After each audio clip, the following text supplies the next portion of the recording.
Hi everybody, this is Michelle with Learn the Game Coach. We are continuing with our real estate study guide for those who are getting ready to take the test. We're in Unit 2, the 3 approaches to value. We're beginning. We have 3 lessons on this. So let's move along.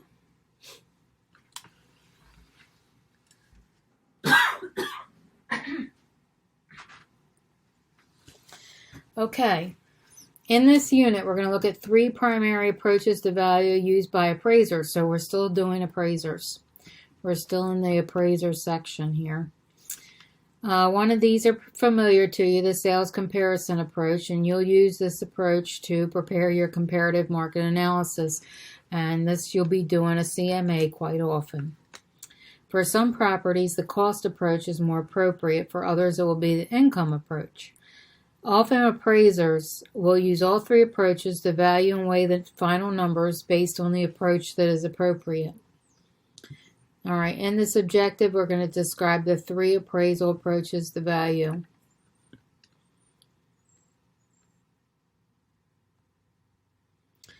All right, so let's look at this a minute.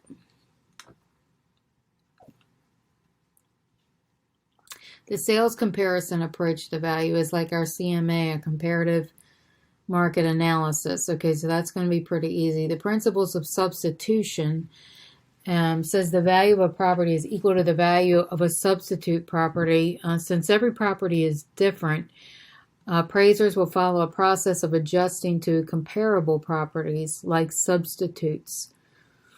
Okay, think of it as a way to compare apples to apples when you're starting out with a Granny Smith, Honey Crisp, and a Gala. Okay, they're all slightly different, have different flavors, but they're all the basic, still an apple. Okay, the process the appraiser follows the steps when conducting a sales comparison approach. I'm not really sure why we need to know all this, but it's on here for the test, so we're going to go over it. I don't really remember having a lot of questions on the appraiser, but I guess it's good to know, right? Analyze the subject property to identify its characteristics, particularly those in demand in the current market.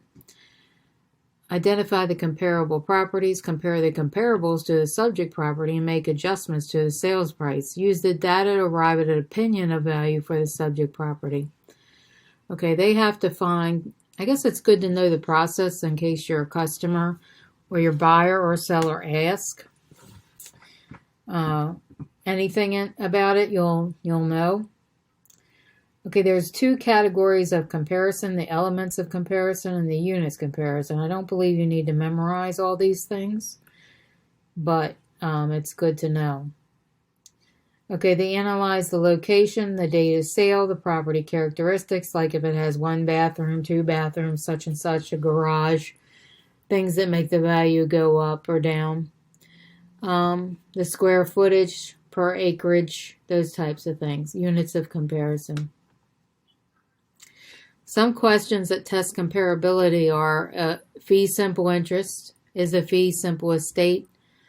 Those types of things can add in or anything like that. Is there any easements or encroachments on the property? Is there a neighbor's fence that overlaps the property boundary? This can make the property seem less desirable, and it could also not get you as much money. Is there a deed, easement, or leasehold restrictions on this property? Is it a distressed property? Is it sold with advantageous financing or anything like that? Was the comparable sold at arm's length, or was the sale sold between relatives or distracted and in duress, such as a forced sale before bankruptcy? Was there any personal property included in the sale price? Is there a boat, a lakefoot? Is it on the water? Is it a lakefoot property, a spa in the background? All those types of things will add or subtract value. Making adjustments. Does this subject property have a super amenity like a 2-car garage, while the other one has a 1-car garage? Does the other one have better landscaping? Does it have more privacy? It is on the end unit with it surrounded by trees and water. That definitely makes a difference. The neighborhood can make a difference too, by the way. You have a rundown neighborhood, it can limit and not help you sell. The amount of an adjustment is based on the value in the item market. For example, the comparable home has a fireplace and the subject property doesn't. Fireplaces might give you about $1,000 more than the other one, so it's just adjusted by $1,000. It's not like a huge difference with the fireplace because you can always add fireplaces into homes later on. The condition of the sale. Is there a lot of things that need to be fixed? Was there a lot of fixtures that were taken out? Is this a new construction? What is the market conditions at the time of contract? Physical characteristics. Does it include a site view, construction quality, amenity size? The comp's adjusted sales price should provide a tight, small range of value. No adjustments are needed for minor differences. The importance of driving by. Appraisers must at least drive by to uncover any information not found in the records that will be necessary. A drive-by can identify a new circular drive, foundation shifting, worn-out roof, neighborhood traffic, airport noises, things that are not going to be seen in pictures, and they're definitely not going to be told by a real estate agent if they don't have to. They're going to make their property look as good as possible. Such in my neighborhood, there is burnt down houses. I got one on the front and one near the back. So if an appraiser drove by here, it's not going to make the value of my home go up until they are fixed. All right, so drive-by causes an appraiser to redefine the subject neighborhood. Lenders like to see the subject property bracketed because bracketing causes the appraiser to determine a probable range of values for a property. For example, comparables that are 15-year-old bracket and a subject that is 10-year-old. Age of the house has consideration in here. Once the sales comparison is complete and depending on the type of property, the appraiser may apply other approaches to the value. If more than one approach is applied, the appraiser will use the process of reconciliation to weigh the merits of each approach and rely heavily on the approaches. Well, that's a lot of approaches in that one paragraph.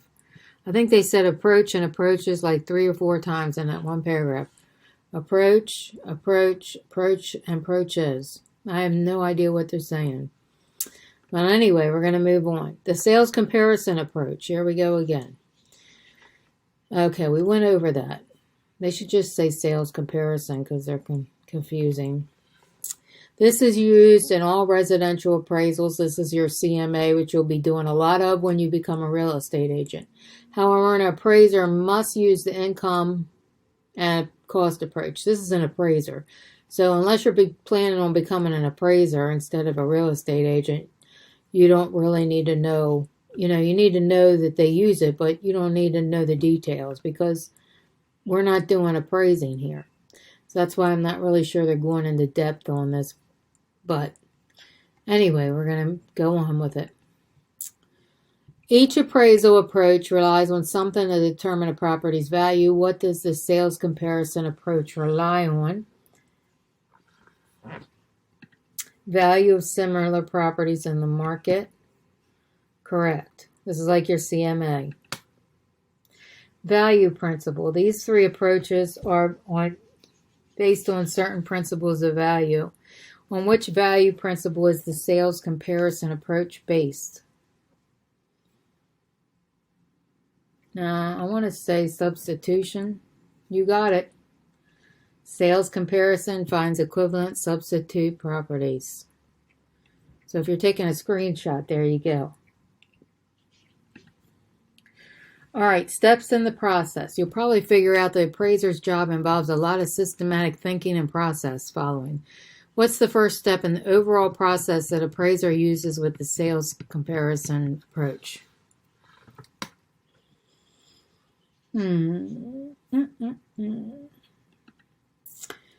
Whoops. Was that a test? Because I didn't hit anything. Okay.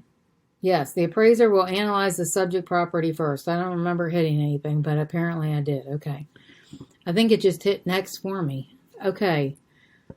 I have no clue what I just hit there, but okay, we got it right. All right. Analyze first using the sales compare. What's next? I don't even know what I hit first, but okay, let's go. Identify comparable properties that have recently sold. Make adjustments to the sale price when they are different. Try again. Okay, apparently that one was wrong. Okay. Maybe that one? Yes. Okay. They're going fast. They're not letting me hit next on this for some reason. Okay. Identify what they've been sold. You got it. Use data, the opinion for the subject property. Maybe. Not yet. Okay. What's the first step? Okay. That's not the first step. Okay. Analyze the subject property. Okay. Analyze it, compare it. This is not the next step. Okay. Identify properties. This is not the first step. Didn't we just do the first step? This is not the first step. Okay. Yes. Okay. An appraiser will analyze the subject property first. What's next?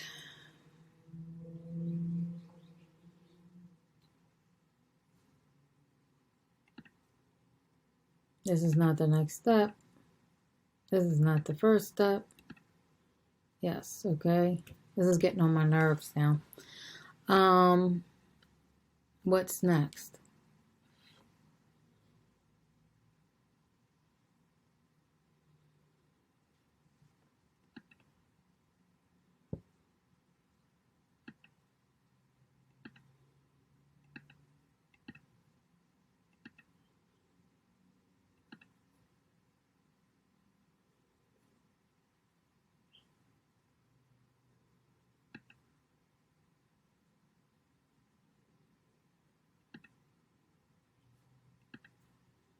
Oh my God, I didn't think we were going to get done that. I was going in circles for 3 minutes. Okay, to be able to make valid computations of adjustments, the elements of comparisons must be applied to a particular order. Which element must be applied first? Oh, goodness gracious. Let's see what we got here.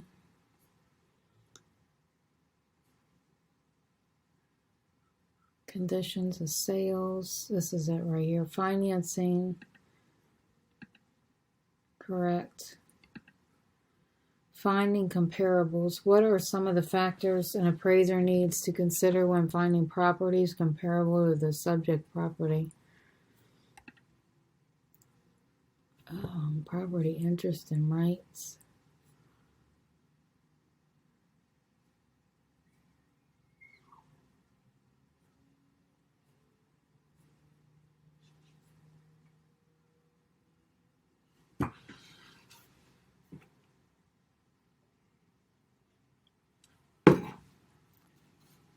Let's see.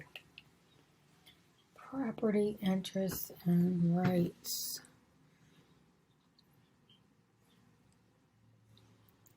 The appraiser will consider property interest and rights. I think yes, yes, and yes. Let's see. Everything but demographics. Okay. Yes, no, yes.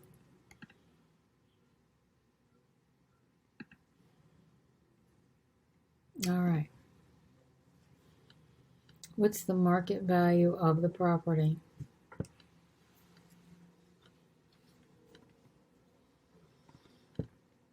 So we're going to add 350, 350, and 18. 368. 368 ain't even on here. All right.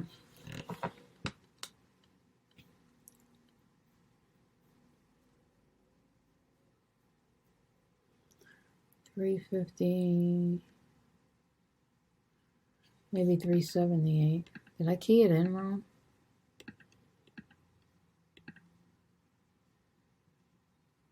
Oh, you subtract the value of the pool. All right. Let's try it again. Why do we subtract the pool? I don't understand that.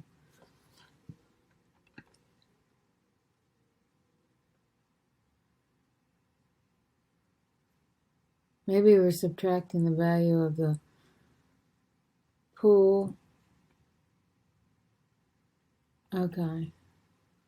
350 plus 15 minus 3, so it would be 362. Okay.